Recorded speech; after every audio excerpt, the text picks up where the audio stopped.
മലയാള cinema എന്നുള്ളത് എന്തൊക്കെ പ്രശ്നങ്ങളുണ്ടെങ്കിൽ ബെന്യാമിൻ പറഞ്ഞതുപോലെ ജനങ്ങളുടെ അവാർഡാണ് ഏറ്റവും വലിയ അവാർഡ്.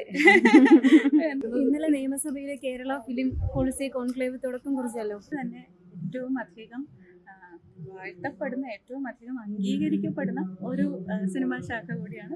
എന്തുകൊണ്ടായിരിക്കും പൃഥ്വിരാജിന്റെ ആ ഒരു മൂവി പരിഗണിക്കപ്പെടാതെ പോയത്? അത് എല്ലാവർക്കും അവരുടെ ശബ്ദങ്ങൾ ഉന്നയിക്കുവാൻ, അവരുടെ വിഷയങ്ങൾ ഉന്നയിക്കുവാനുള്ള ഒരു രീതിയായി അത് മാറി.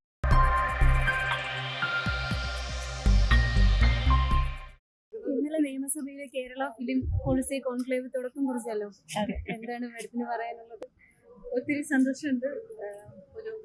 ശരിക്കും ഒരു നാഴികക്കല്ലാണ് സാംസ്കാരിക വകുപ്പിന്റെ കീഴിൽ നമുക്ക് എത്രയും ബൃഹത്തായ ഒരു സിനിമ കോൺക്ലേവ് നടത്താൻ സാധിച്ചു എന്നുള്ളത്.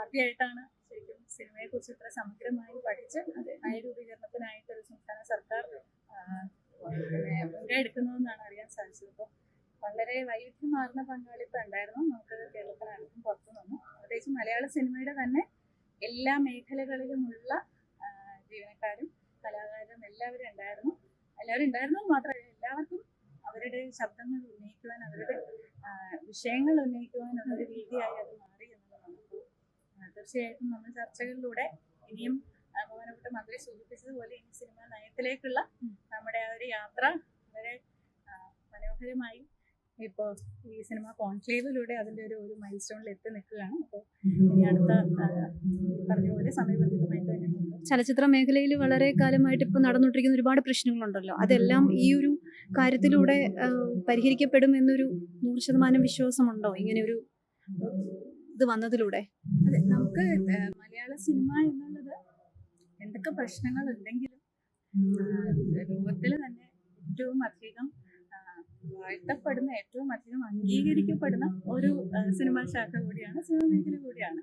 അപ്പോൾ തീർച്ചയായിട്ടും അതിൻ്റെ ഒരു അന്തസത്ത ഉൾക്കൊണ്ടുകൊണ്ട് തന്നെ അതിൻ്റെ സർഗശേഷി എങ്ങനെയാണ് ഏറ്റവും സുരക്ഷിതമായിട്ടുള്ള ഒരു പ്രതലത്തിൽ ആളുകൾക്ക് പ്രകാശിപ്പിക്കാനാവുക എന്നുള്ളത് മാത്രമാണ് നമ്മൾ ആരായുന്നത്. അപ്പോൾ നിലവിലുള്ള ആ ഒരു വ്യവസ്ഥയിൽ ഏതെങ്കിലും തരത്തിൽ അതിനെ കുറച്ചുകൂടി സുതാര്യമാക്കണമെങ്കിൽ, അങ്ങനെ കുറച്ചുകൂടി സുരക്ഷിതമാക്കണമെങ്കിൽ, അങ്ങനെ സിനിമാ മേഖലയ്ക്ക് എന്താണോ ആവശ്യം അത് മാത്രം നൽകുക എന്നുള്ളതാണ് നമ്മുടെ സിനിമാ നയത്തിൻ്റെ ഒരു ലക്ഷ്യം എന്നുള്ളത്.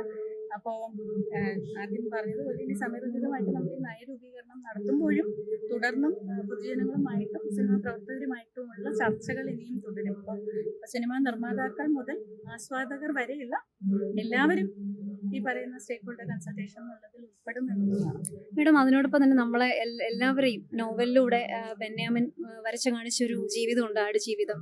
എന്തുകൊണ്ടായിരിക്കും പൃഥ്വിരാജിന്റെ ആ ഒരു മൂവി പരിഗണിക്കപ്പെടാതെ പോയത്? അതിനെക്കുറിച്ച് ശരിക്കും ഒരു റിയൽ സ്റ്റോറി ആയിരുന്നു. അത് അത്രയും നല്ല രീതിയിൽ പൃഥ്വിരാജ് അത് അഭിനയിക്കുകയും ചെയ്തു. പക്ഷെ ഒരിക്കലും അതിലേക്ക് പരിഗണിക്കാൻ പോലും പറ്റാത്ത വിധം എന്തായിരുന്നു അതിനൊരു കാരണം? ബെന്യാമിൻ പറഞ്ഞതുപോലെ ജനങ്ങളുടെ അവാർഡാണ് ഏറ്റവും വലിയ അവാർഡ് എന്ന് തന്നെയാണ് കരുതുന്നത്. നമുക്കൊക്കെ ഇഷ്ടപ്പെട്ടു എന്നുള്ളത് തന്നെയാണ് ഏറ്റവും വലിയ പുരസ്കാരം. ബാക്കിയുള്ള ഔദ്യോഗികമായിട്ട് ഔപചാരികമായിട്ടുള്ള കാര്യങ്ങൾ അതിൻ്റെ മുറയ്ക്ക് നടക്കും.